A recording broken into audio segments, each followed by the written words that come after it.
spent a lot of time thinking about this artifact speech. I had elected to not do it scripted because I don't know how to script my own life. I know it may affect my grade, but scripting my own life is a difficult thing. There's so much that I could tell you about me. At first I was going to do this about my grandparents. I was going to use a photograph of them, the only photograph in existence of them together that I know of. They raised me, they brought me up, they defined my character, they made me who I am, they fed me and clothed me, and I was extremely impressed with the fact that they did all of this when they didn't really have to, because they were just my grandparents. It wasn't like they were my parents. But they loved me so much that they knew that I needed this. So they're both deceased now. They're very, very important, and I love them very, very much, and I wish that they were still here.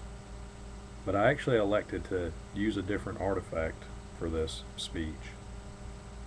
And let me take my story back to my grandfather. He and I, on a cold winter's day, sitting on a porch, screened-in porch, playing a card game called cribbage, spoke about the future. And in his direction to me, he said, "You're about to graduate from high school." This was back in 1991, around January time frame. He said, "You don't have very good grades. You're not going to be able to get into a good college. You don't have the money to go to college. We don't have the money to send you. Your job is a minimum wage job," which at the time was like $3.85 an hour. I know what y'all are thinking. Y'all are all going, "Oh, $3.85. It's true. Back then it was like $3.85 an hour. We had to come to some conclusions because they were getting older and I couldn't just stay there with them. So I elected to join the military. That March, before school had ever let out, and before graduation, I left going to boot camp. I went to OSUT training. That's one station unit training at Fort Benning. That means that my basic training and my advanced individual training were done together.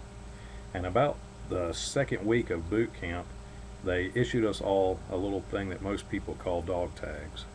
That's going to be my artifact today. I'll tell you a little bit about my dog tags. These dog tags were issued to me on, like I said, the second week of basic training, and they've withstood the test of time. I've worn them all throughout my military career. They've been drugged through the sands of California when I was stationed out there. They been drugged through the swamps of Florida in Ranger School. They were drugged through Fort Benning, Fort Bragg, Guatemala, Panama. They've been everywhere. And in 2005 they went with me to Iraq.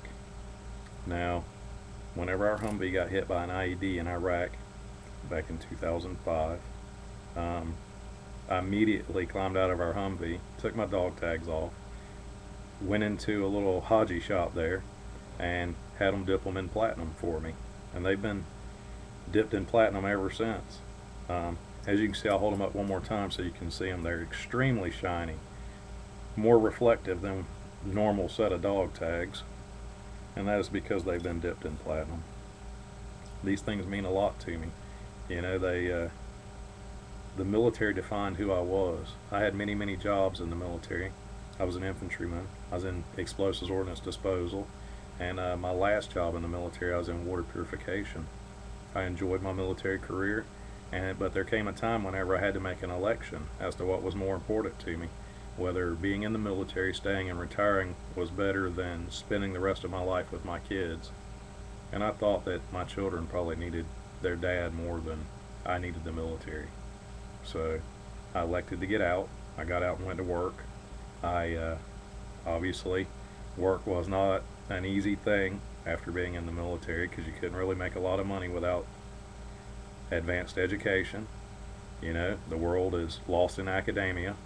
So I decided to go to college. Currently going to college on a post 9/11 GI Bill, and I'll be graduating soon. And none of this and where I am today would not have existed without these. Thank you.